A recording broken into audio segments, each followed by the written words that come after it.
All right, moving on to season 4. Now, I've been away for a couple days.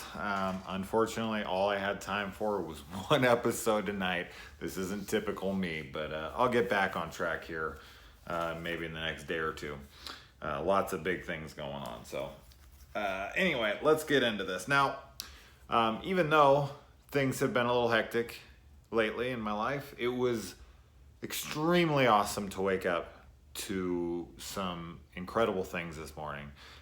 First thing I woke up to was a YouTuber and also a subscriber of mine who is a pretty frequent commenter and supporter. And her name is Gabriela Hernandez. And she does reviews on here, as I said. And she was, going through her April haul. And she actually had a lot of really cool movies in there, like Death Spa, which I love Death Spa. She was also talking about Sorority House Massacre and how she hasn't watched part 2 yet. But there's a part 3. I don't know if you know that or not. But 2 and 3 are awesome, so check them out. 1 isn't very good at all, like you said. Anyway, but yeah, she gave me a big shout out and everything, and that was so sweet and kind. And I just love seeing stuff like that. I mean, having other YouTubers call you out and being like, I really like your stuff. It always feels good. So that was a fantastic way to start the day. So thank you, seriously, that was great. If you watch this. This will be the one you don't watch. And then the director of Terrifier, which I'm sure you guys know, I've been raving about. I think it's one of the best slashers of many years now. The director made a collage of YouTubers, and he put me as the first person in there to like set the tone and like I have the first quote, and then I'm in it again later on, like 2 later. And then that was shared on Dread Central as well. They shared it themselves. So not only the director shared himself in the video that he made from my review and other people's reviews, but then Dread Central, that was so cool. I mean, the Gabriella thing in the morning, and then this was like an hour later. I felt like a celebrity or something. But anyway, sorry, I'm really just kind of more gloating, but I do want to say thank you to everyone who did that. It's nice because, you put so much into this stuff. All right, let's talk about this episode. I don't want to talk too much about that, but anyway. So, this is none but The Lonely Heart. This was directed by Tom Hanks, of all people, and he even makes himself a bigger cameo. I mean, he's actually one of them, I don't know about main characters, but his role plays an integral part in the story. So it's a substantial role. It's not just a 2-second little like, oh, hey, I'm Tom Hanks, and walks off the screen. It actually has a purpose in the movie. You also don't see Tom Hanks involved in much horror. I would say the only thing that I really think I've ever seen him in horror is he knows you're alone in 1980. So I can't really think of anything else horror that he's done. So this is it. And he directed this one. So that's pretty well. It also, it stars, should I say, not also, he doesn't star in it. But it stars Treat Williams, who has had a very, big career in film. He did like a bunch of the Substitute sequels and everything. But the movie I think I know Treat best from is Dead Heat with Joe Piscopo. If you want to see a very cool spin on the zombie subgenre, like a cop crime comedy, it's nuts. It's out there. This was when Piscopo was in his like roided out phase. It's a funny ass movie. I love that movie. Definitely check out Dead Heat if you haven't seen it. Also, we have Henry Gibson in here, which Henry Gibson, another person, has just been in 1,000 movies. He's seen him here, he's seen him there. But for me, Henry Gibson will always be Leaky from Biodome. I was such a big Pauly Shore fan when I was in the 90s.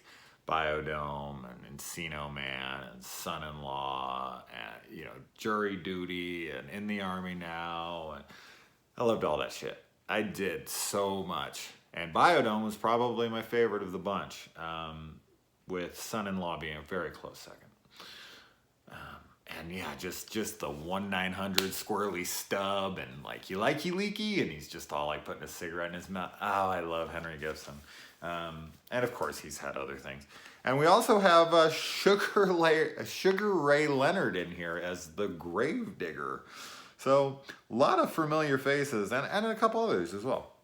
Now this is about a gold digger husband who just marries old women and gets them, you know, to sign their money over to him, thinking that that he's investing their money in something, and tricks them into it. And as soon as he gets their name on the dotted line, he poisons them and makes them look like that they've died of natural causes or whatever. So we see maybe his third victim of sorts. I don't know how many. At the end, spoilers obviously, at the end there's 4 that are attacking him. So I don't know if those are the 4 of all time or just the 4 that end up coming back for him or whatever. But if that's the case, then we see the third.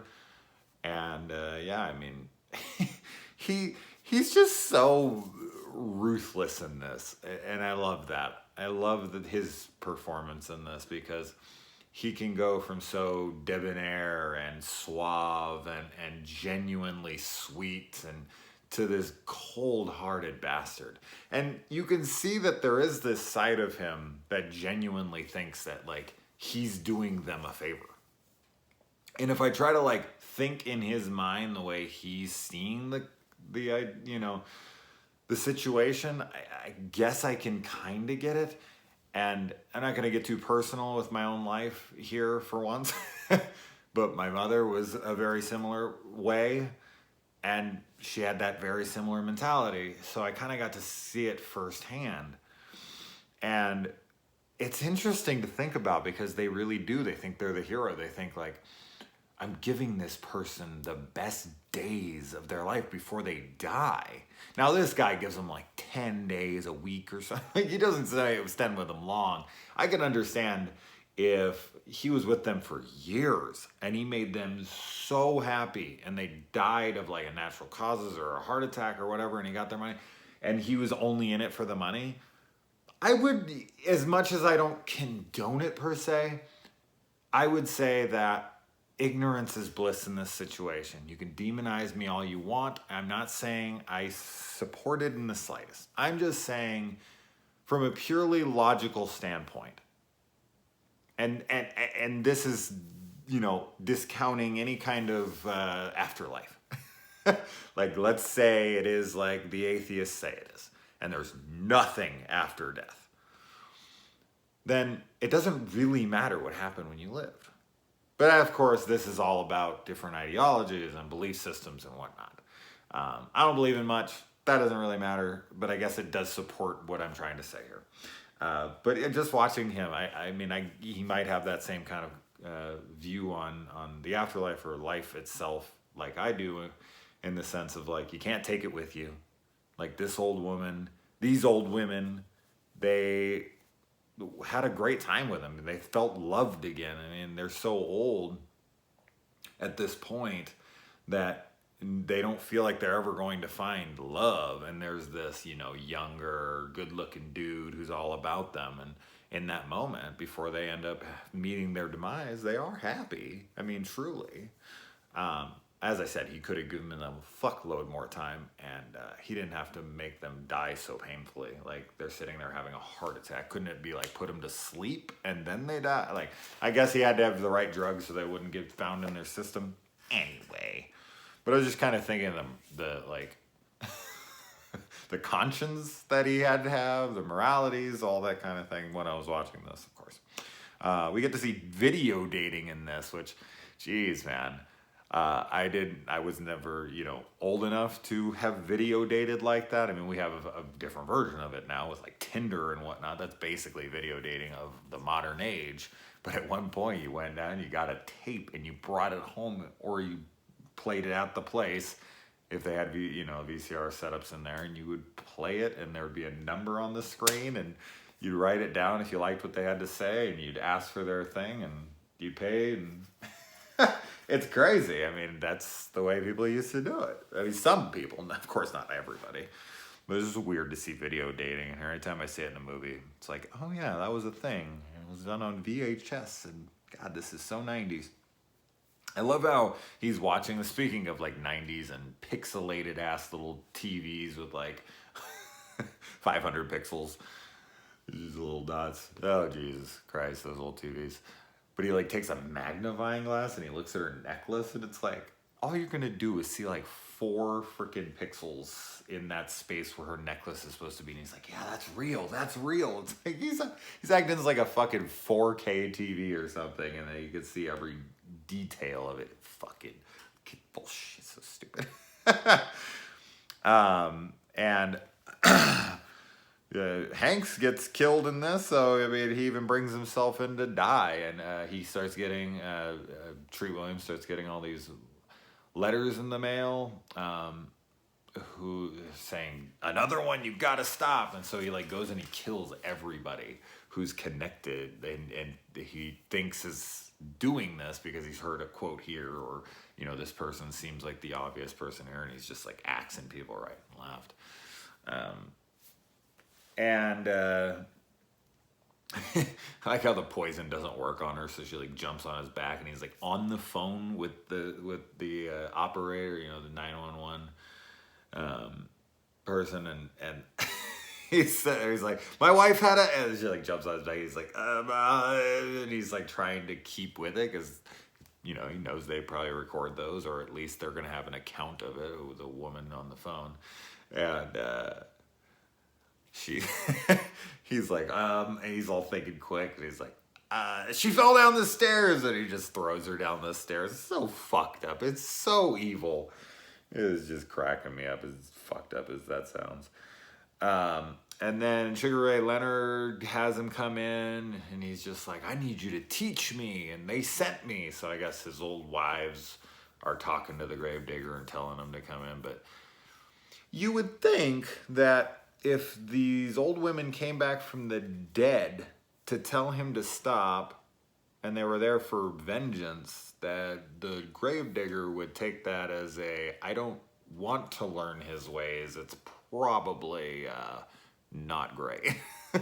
I don't know, call me crazy, but I don't understand that part, but I guess I just don't need to.